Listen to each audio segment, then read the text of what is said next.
whole set. All I need is an idea.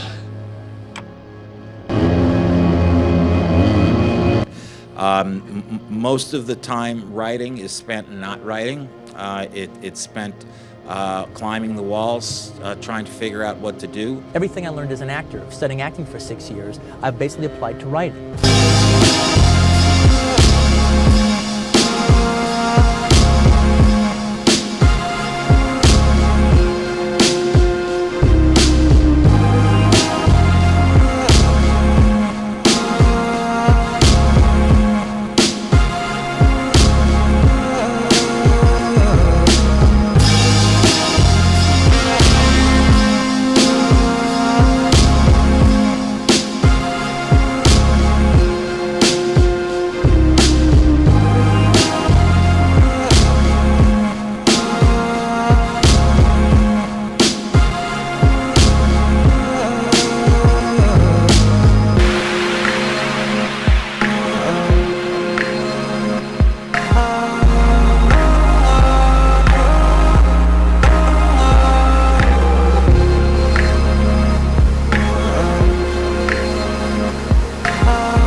Yeah, it's been a crazy year. I don't know how to describe how crazy this year has been. I don't think I'm the only one who feels a sense of aimlessness right now. It's really been something else. With quarantine going on, you know, and I'm not able to film, it's been really hard. But I wanted to do something that would be extremely personal to me, but at the same time, maybe you can learn something from me too, learn from some of my mistakes. When it comes to writing, writing is extremely personal. You know, screenplays more specifically, you get caught up in the structure and the formatting and stuff, but really at its core, you're talking about writing a story. I remember my first inkling of figuring out how to write a story was when I was in elementary and middle school. And there was a specific story that I wrote about a magic tree house, which I'm probably going to utilize in another film, but besides the point. And I was all over the place with the story, but that was like at the peak of my creativity, you know. I wanted to talk about this magic tree house so much. Look at the story that I'm telling, you know. I wanted to talk about it. And when you have that burst of creativity, sometimes you're all over the place, but at other times you have to stay in one lane and just talk about one centralized topic. And that's the one thing that I have problems with. That's why, you know, sometimes my story is clearly in, the story that I want to tell is clearly in my head, and I can just write that down like endlessly. Like I'm in that flow state where I can just write for hours on a script, because I know exactly what I want. Then other times I could see myself going off the cuff a little bit and straying away from the main idea or the theme of the screenplay. And it's harder when I don't have the story all in my head, but sometimes I have to write so I can just have stuff on wax, you know, just stuff that I can go to and say, this is where I'm going. Can I move? Can I move to a different direction? Sure, but maybe this draft ain't the right draft. But I know once I start making my feature films and stuff that I'm gonna have to do multiple drafts because it's essential. You wanna get honed in as precisely as possible on what the main idea is. And that leads me to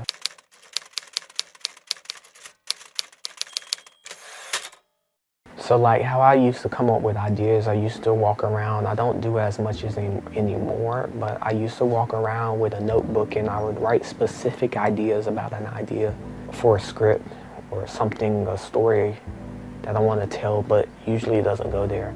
I only do that now if I know exactly, like, this is the story that I want to tell, and I either put it on my phone or a notebook. I have like the Notes app. You know, everybody has a Notes app on their phone, and if it's really specific, I put it in my phone or in the notebook.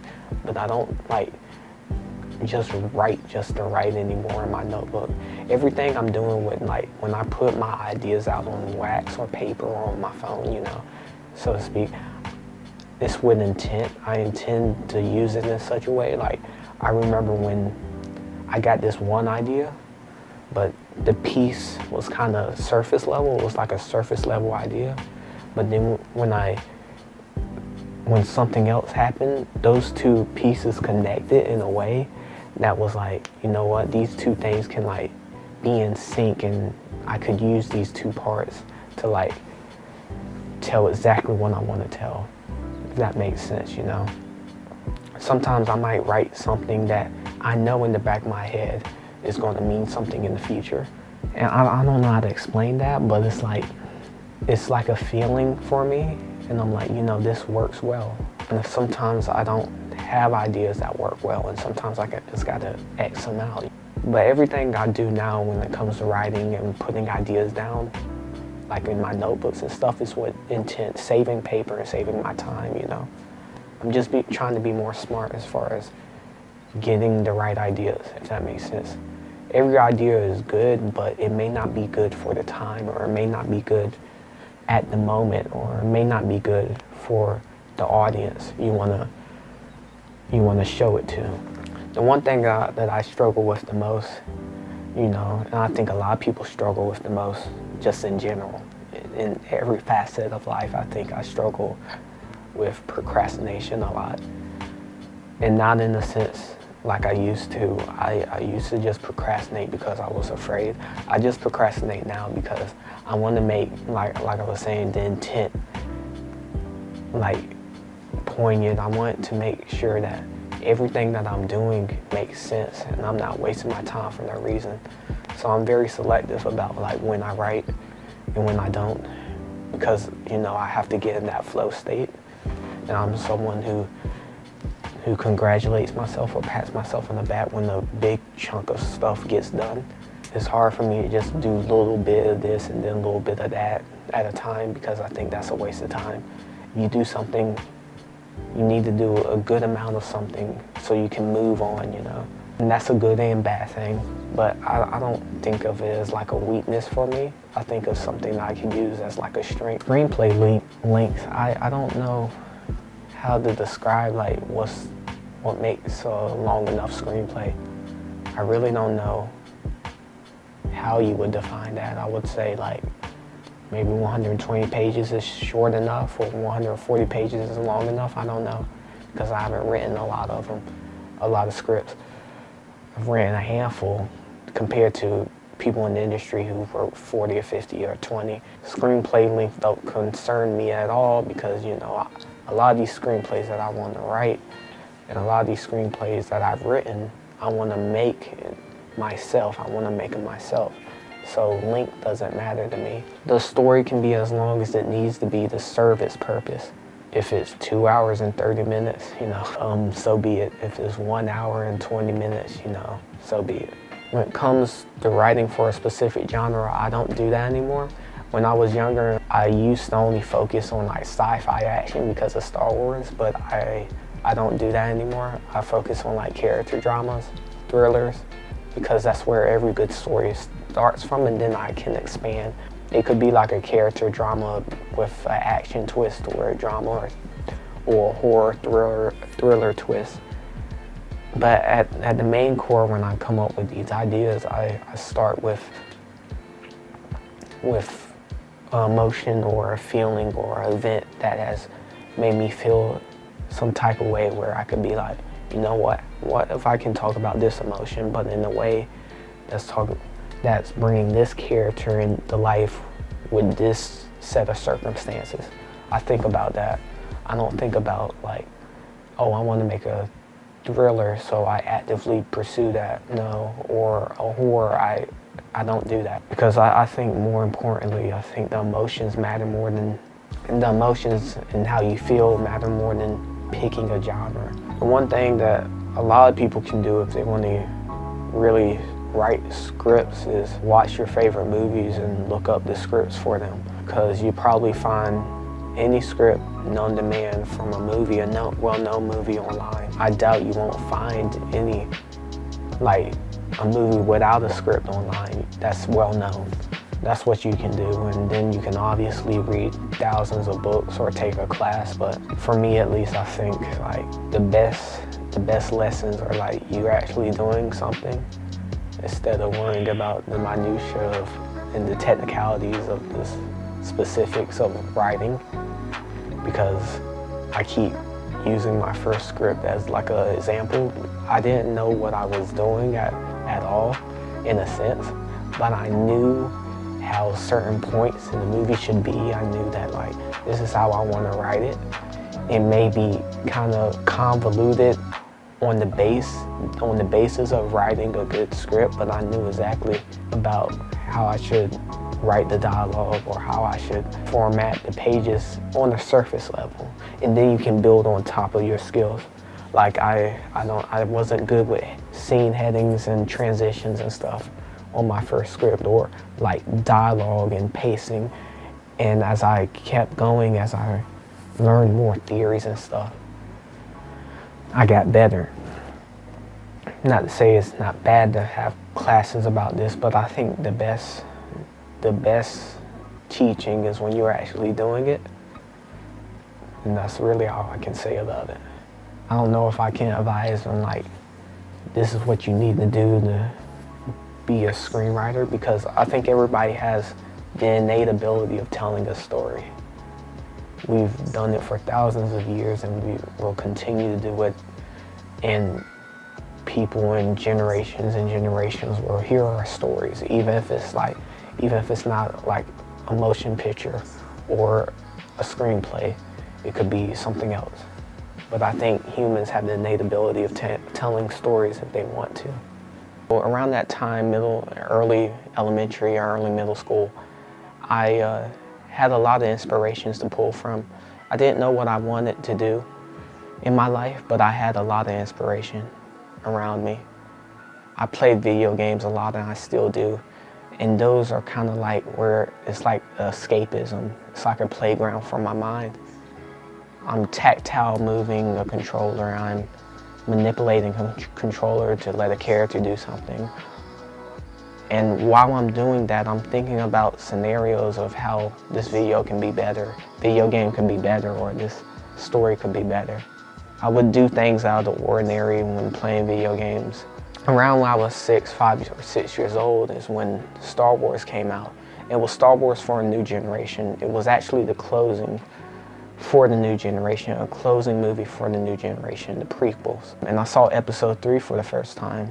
And the very first scene, the very first moment, just the opening title card, A Long Time in a Galaxy Far, Far Away, was just crazy for me. And then seeing 2 starfighters go into the heat of battle in the middle of space, I'd never seen that before. And I was like, I don't think I'll ever see that again. Around that time, I saw Spider-Man, the original Spider-Man, the Raimi Spider-Man trilogy. I was like, there's nothing could get better than this. And then, Star Wars Episode 3 came out before Spider-Man 3. And then I was like, wow, not only is Spider-Man good, but Star Wars is good. And I wasn't really like into that until I saw it. It was almost instantaneously. I don't know how to describe it, but I was like, you know what, I want to do that. And for the longest time in my life, I was in love with the fact of making movies similar to Star Wars, making stories similar to Star Wars. And I was in love with, I want to be the next George Lucas. Not really saying I want to be a director. I just want to say I want to be the next George Lucas, because I was in love and I was infatuated by the aspect of space operas and and intergalactic warfare for some reason. Hurry!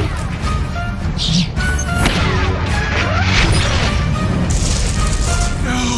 Shang-Chi! Well, speaking of impactful moments, I never got to see the original Star Wars Clone Wars animated series.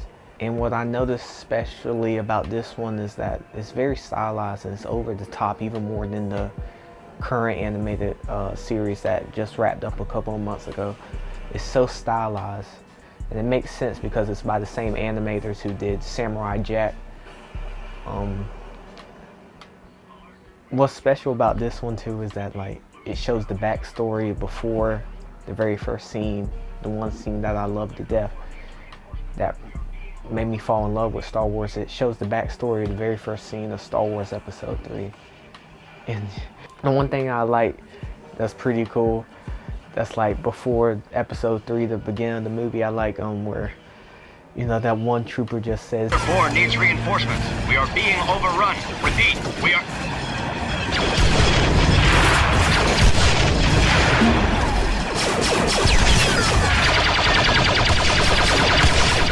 and Yoda just comes out there. It was just like chaotic, and they deflecting blasters and stuff and all. It's hilarious, and it's so cool because it's just so over the top, and that's what makes it like fun, you know. And not to mention what's really funny about it is like all the character models have weird faces, and the facial features you see on the animated version is just so over the top, and they enunciate and they make the real actors in front of the movie's facial features like exaggerated in such a way that's like hilarious. And maybe I didn't get a chance to watch this because I wasn't really a Cartoon Network fanboy. I was a more Nickelodeon and Disney Channel type fanboy, so maybe it's just me not realizing it was on Cartoon Network for so long, and maybe that's why I didn't watch it so much. I remember I was so in love with Star Wars that I went to the book fair and I got like a biography of like a fictional character, Anakin Skywalker. And I did read a lot of books back when I was younger, but I remember reading that book so fast and I was so enticed with it, you know. I was so in tune to what I was reading and stuff, and I really enjoyed reading that book. I think it's the quickest book I've ever read. It's not short, but it's not long, but it's in the middle, and I really enjoyed it.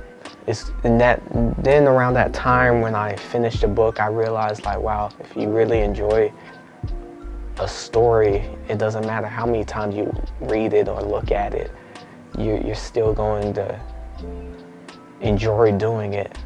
And that's where I realized like maybe storytelling is on my horizon, or maybe this is something I can do. Then I started to transition more to say, like, I'm not just someone who wants to be a next George Lucas, I want to be a film director. And I said that for the longest time. And I was just in love with the aspect of being a film director and making movies, but I didn't know what that means until later on in my life. And then there was another book that was transformative for me, and that was The Giving Tree. Then I realized even more how like stories could influence people just from that book alone. It's very simple at its premise, but at the same time, the book is very special, and it teaches about simple values of giving and maybe giving too much or not giving at all or giving too little. Just from that book, you know, it shows the example of how you can influence people and how you can teach value just from a literary text. And I thought that was extremely special. Like Star Wars, George wanted to do something that flipped the genre of maybe a soap opera or a TV serial on its head. And that's what a lot of writing is nowadays, you know.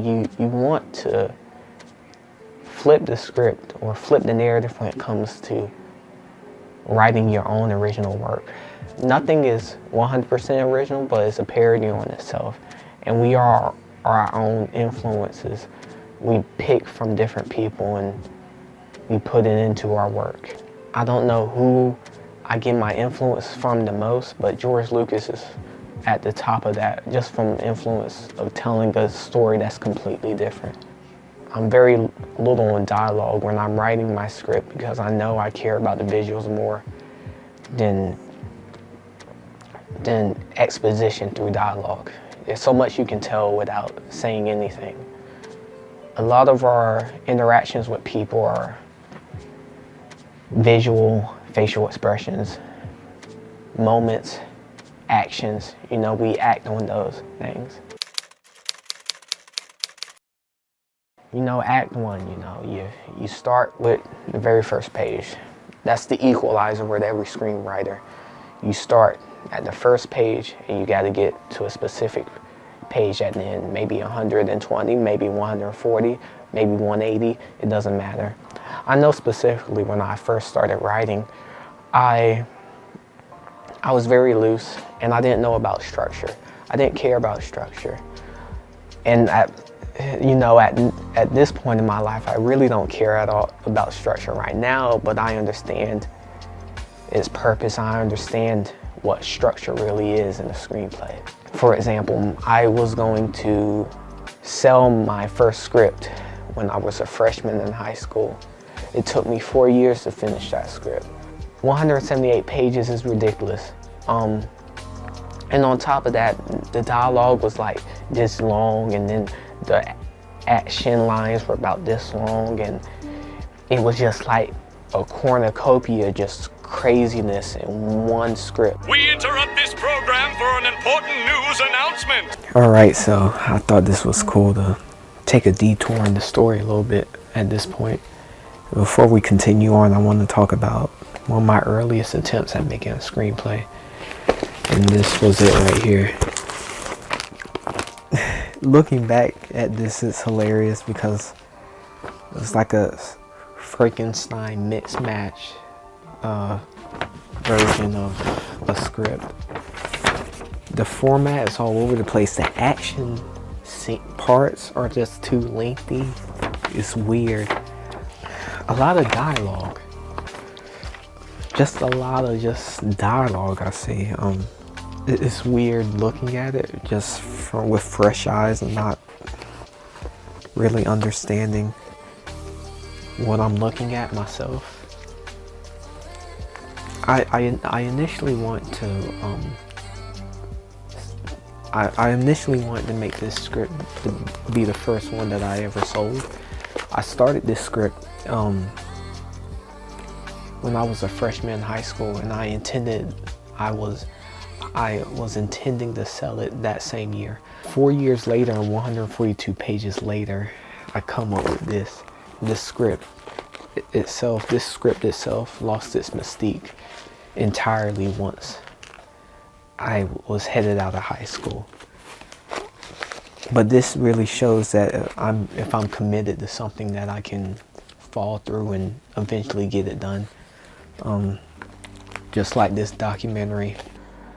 But I learned a lot from that because I just did it. You need to know the beginning and the end. So I could go days without writing, but in my head, I'm formatting my movie in my head. And then when I have a clear format of how I want the script to be written, I then either write as little as a log line and character notes, or make a whole synopsis of the screenplay, and with the log line, with the character notes, with the beat points. And that's how I write. You know, it's sporadic. I don't have a clear plan of action when I'm writing and prepping for writing my first page on the script, but it could be that little and that much, you know, that little of a log line or that much of a full page synopsis. So when I think about planning, I either go one way or another way. I don't have a lot of people that inspire me as far as planning, because I don't think, you know, you should just look at one person as like a benchmark for like how you do your first draft or the beginning of your first draft. I just think you need to go with the flow and just see how you work well, you know. Some screenwriters, filmmakers, they don't have any outlines at all. But at the same time, you need to know what works well, you know. So like if your first script you don't have any planning and you do excellent on that, maybe you should keep doing that instead of intricately like planning every single beat and every single storyline in the film. there's no one right way as long as you're getting good results, I think. And then actually writing the script is a different story, because structures, how you put the scene headings and the character lines and the dialogue, how you introduce a character is extremely important. They say like people who look at screenplays, the first 10 pages, they know exactly what type of screenwriter they're dealing with. And that's how they determine whether they should look at the script more in detail or not look at it at all. Which that's kind of crazy to me, but that's just how the industry works in that regard when it comes to looking and judging scripts, whether it's worthy to be on the big screen potentially. But I don't think there's a right or wrong way to write as long as it works well. Me talking about my first script I ever wrote as a freshman in high school, I planned that script for like months. I planned that script, planned on how it was going to look, how every character was going to act. I made character bios for every character. I was very specific about my approach when it comes to laying out everything to do with that script, the characters, locations, the beat points, you know. And at the same time, I didn't know what I was doing. I was kind of scared. I didn't know how to approach the screenplay when time came and I had to write the first page. I didn't know where to go. So I knew I had to write a lot and just like outline everything as much as my ability can handle, you know. That doesn't say that like it was wrong. I just think I was too stringent and had too much of a tunnel vision when it came to writing an outline. If I just let my creativity flow a little bit more, I think I can make better scripts without worrying about, oh, I gotta outline this way or outline this script another way.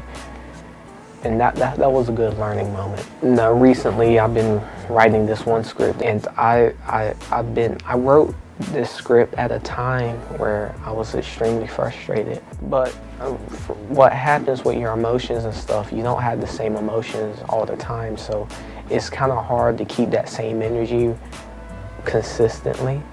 Like there was a span of 3 days where I felt the same type of emotion, like strong emotion for like 3 days. And I was just constantly writing. It was kind of like therapy, but at the same time I knew it was kind of like counterintuitive, because after those 3 days I didn't have that same spark that I did. I got like 20 pages done in like 2 days. I've never done that. I'm somewhat fast sometimes when it comes to writing. I'm somewhat slow when it comes to writing at times. It's like different spurts of productivity every time I go in front of my computer or the script software I'm using. It's sporadic, and I don't want to habits is fine as long as you're doing something that's productive. Like I could say I want to write 10 pages, but if the 10 pages aren't like quality 10 pages, then there's no point in having that habit. It's cool to write every day, but it needs to be quality too. So I used to have that mindset that I need to write every day regardless, but now I'm just focusing on the quality of what I'm writing, and it could be 5 pages of good stuff, good content, and then it could be like 5 pages of crap. So I need to make sure that those 5 pages that I do are in good quality. I'd rather have that than 5 pages of crap, because then, I don't have a clear view of what I want. 12 o'clock midnight. So it's after midnight now, and this is usually the time where I write. I feel like I'm the most comfortable around this time writing. My mind is at a place to write around this time, and in certain studies they say like the best time to write is in the morning or late at night, and I feel like my sweet spot and where my creativity flourishes during the nighttime after midnight, and I'm really at home around this time. And plus a lot of people are asleep and a lot of people are done for the day, so there's a quiet sense of stillness in the air in the household where I live, and a combination of just serenity and calm for a long period of time, and this is where I get my most work done. I've always been like this. And as far as the script is concerned, I've worked on this for 25 days. Over 25 days, I think. Let me see.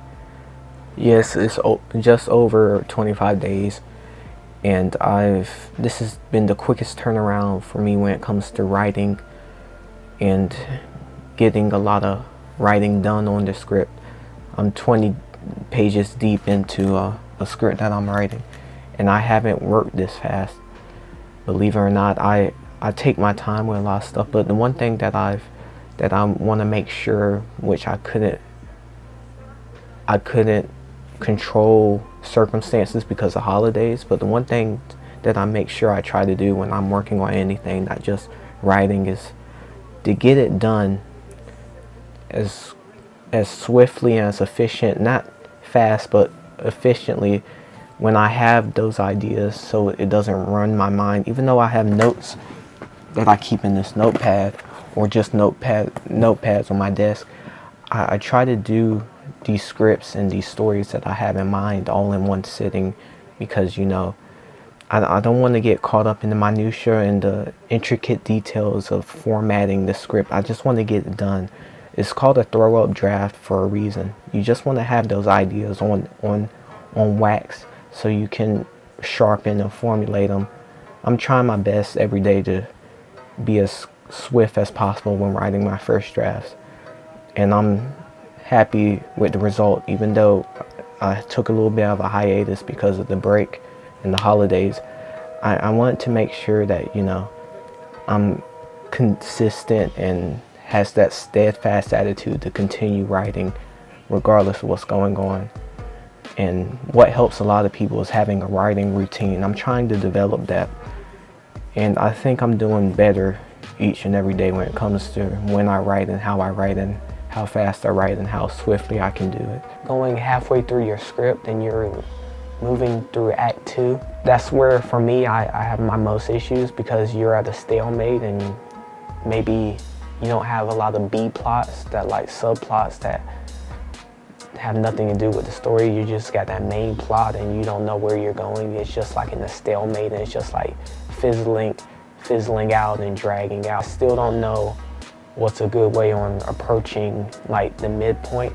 I just think you just gotta churn through it as much as you can. When you get in Act 2, it's really when it's like the second setup before the climax actually in Act 3. But you don't need to make it seem like that, if that makes sense.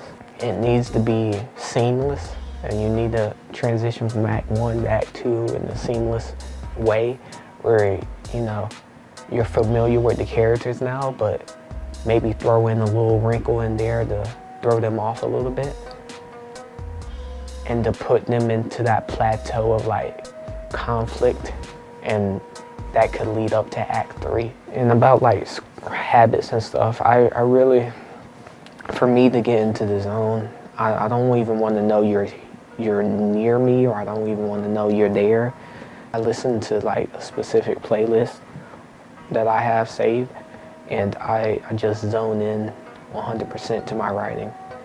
I like writing at night, because usually in the middle of the night, because usually there's no distractions, and I have plenty of time to just like expunge all that energy from the day and use that to write. And mentally, that's how I clear my mind a little bit. And it's just like, it's a good feeling. It's hard to explain. I think when you are telling the story in a clear way, but also giving each individual character a personality, a specific personality, a clear personality that everybody can see, you can follow the story easily without over exposition. Like the one word I hear a lot of people say is like when you're doing like a story or storytelling in general, it's like, don't treat the audience like they're stupid, because they're not. They can read between the lines. If I say something, it could mean totally different things because of the tone and the voice and the diction. Humans are intuitive with that, We're not dumb. We just don't look at stuff on face value.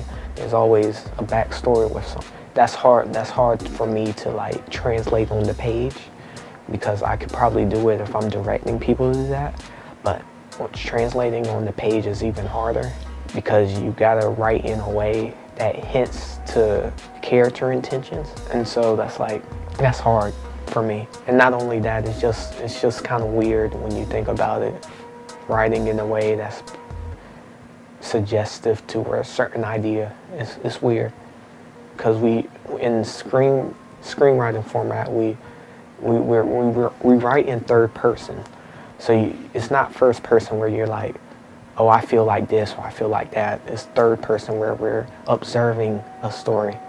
But on the screen, you see it, you put yourself in the character, but at the same time on a screenplay, you're still looking at somebody from a third person. So it's really weird. And I think that's my biggest struggle when it comes to writing, is keeping that tense and knowing the intent of that character and having that character speak in a way where he's on that track of leading up to this plot point or leading up to that plot point. I have the most problems with that. When I think of like a bad story, I think of just an overdone element of a script, just overdone. Like, you can see the ego in a writer when they're just writing and not really understanding where they're going. They're just writing with no purpose, no intent. And when you're writing, you're in service to the characters, not yourself. It's a very selfish but unselfish pursuit, because you create these characters, but they're not in service to you. They're not even in service when you create them, because it just comes from your like subconscious and you don't realize it. It's just from the back, it's in a special part of your mind when you're creating these characters. But if you approach it in like a selfish intent and say, these are my characters and this is how they need to act, I think that's kind of unwise, because you don't realize that these characters become like, they have like a life of their own at a certain point, and they have like things that they do that you may not even realize you want to go there, but those characters just spoke to you in a different way, and it made it seem like, you know, this is what the character wants. And if you're not in service to the characters, then you're not understanding the story in itself. And then when you get to Act 3, you realize, like, you know, you're at that plateau and you're at that climax where, you know, everything is coming to an end, and maybe your protagonist is at his wit's end and they don't know what to do, or he or she doesn't know what to do. So you try to find a way to make a resolution to that. And your antagonist, they need to have a clear ending. And the end doesn't necessarily mean that one or two, either the protagonist wins or the antagonist wins. It doesn't mean that it's an ending. But everything needs to be into a resolute end, to like a congealed end where you're like, this is the end of this story. Maybe it's a different story that's on the horizon that we could use with these protagonists and antagonists. But you need to find that way. You need to find that waypoint where you can say, yeah, this is it. And I think that's even harder too, when you can say, when you're like, this is the end. I think that's even harder for me, because you don't know until you know. And it's a funny feeling, but you continue to write like there's no ending in sight for me. Like, that's how I approach it. I've known exactly, just from my intuition, when to stop on the script. And then I'm like, maybe this is too long, maybe I can cut the fat a little bit too much. But I don't know how to explain like how to end the script, because it's weird. You don't know. You don't know for certain. And that's the weirdest thing about it.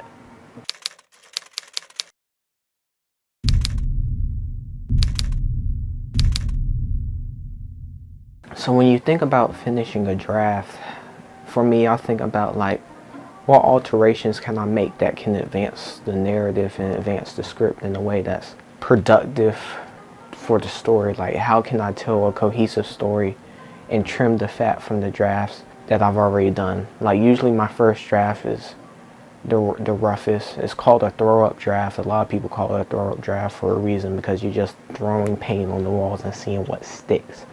But don't mistake that for just writing stuff off of a whim. You really gotta hone into what your story's about. And then as you go through drafts, you can trickle down on what's the main event and what's the thesis of the story you want to tell. And drafts on top of drafts, you know, it could be as little as 2 or 3 drafts, or it could be as extensive as 4 to 5 drafts. It just depends on how you want it to be, and it just depends on if your story is for you or from other people judging it, if it's clear enough to understand, if you can follow it. You know, on the first draft, it's going to be hard to follow anyway, because it's just like maybe a fracture of the main idea when you get to your final draft. And there's no right or wrong way when it comes to determining when to stop on a specific draft, on your final draft. But you know, there has to be drafts in some way. You need to be critical about your stories in some way or shape or another. Whether it's not really an official draft or not, you could just do alterations on one draft, or you could redo the script over and over until you feel like you got it right. But I don't think there's a right or wrong way with drafts. But for me, I see myself doing a lot of drafts. And not because I'm not confident with the story. I just want to see which points can lead the other points, you know. How can I make this story this way, and how can I make it another way? Just giving myself options and picking the right option for me.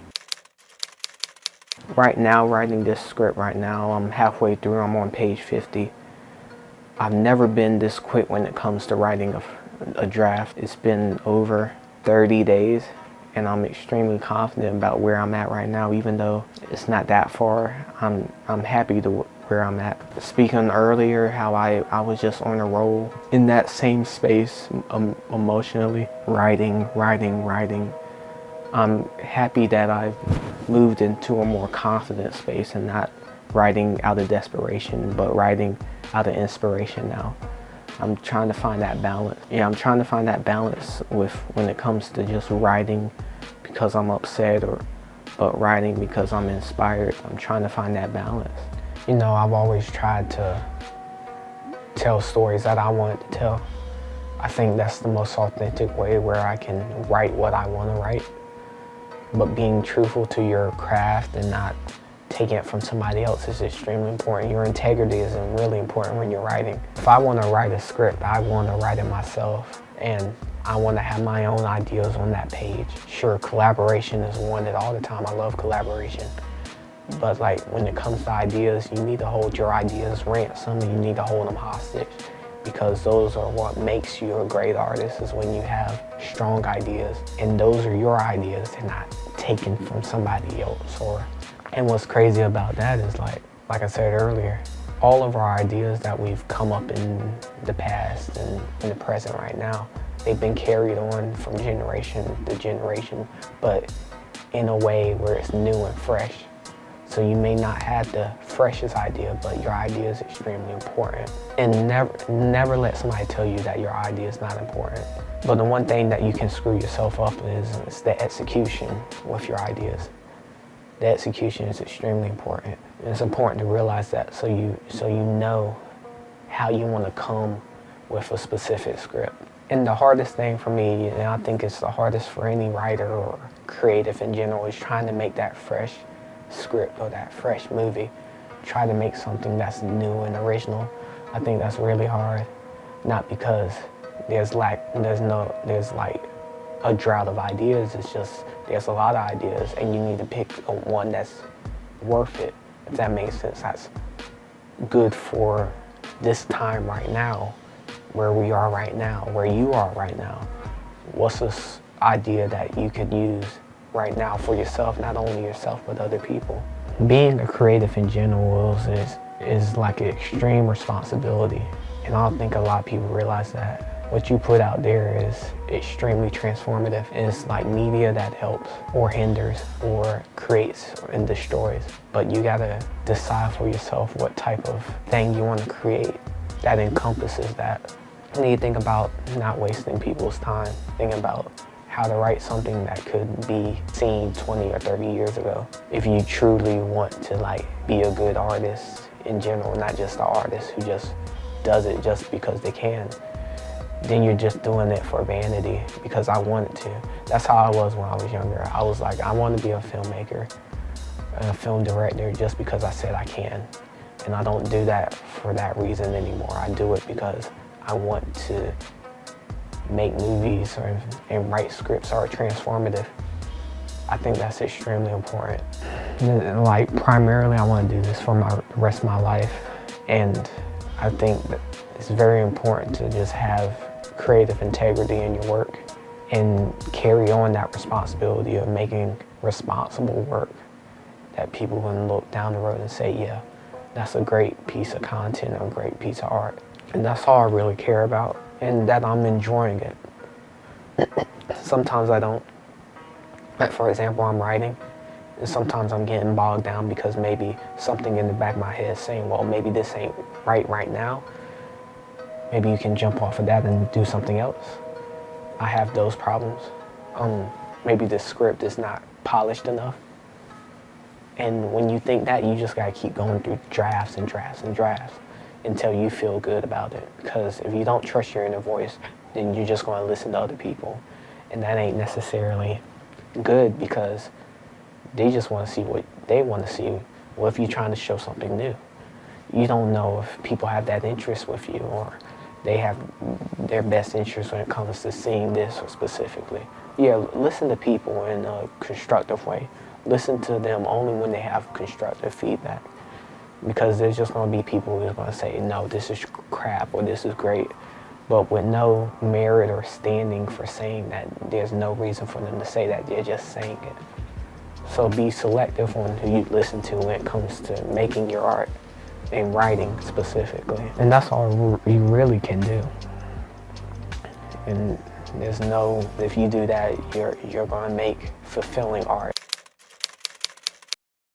So some closing thoughts that I want to get off my chest. I feel like if you're passionate about writing, then it'll be seen through the writing. I think it's extremely important to write what you know and write something that's genuine to you. And that's all you really can do. You don't need to force anything when it comes to your writing. Be authentic to yourself. Don't write because somebody told you to write because you want to. Because if somebody tells you, if somebody wants you to write and you're not inspired 100%, then you can't do your best, in my opinion. And that's basically my thoughts on this, on just writing in general. I know I'm going to improve at writing, but I'm excited to see what's in the future, and I'm excited where my writing can take me. I'm ready for the ride.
Hi, my name is Reese Hester, and welcome to the super fantastic 2020 writing experiment.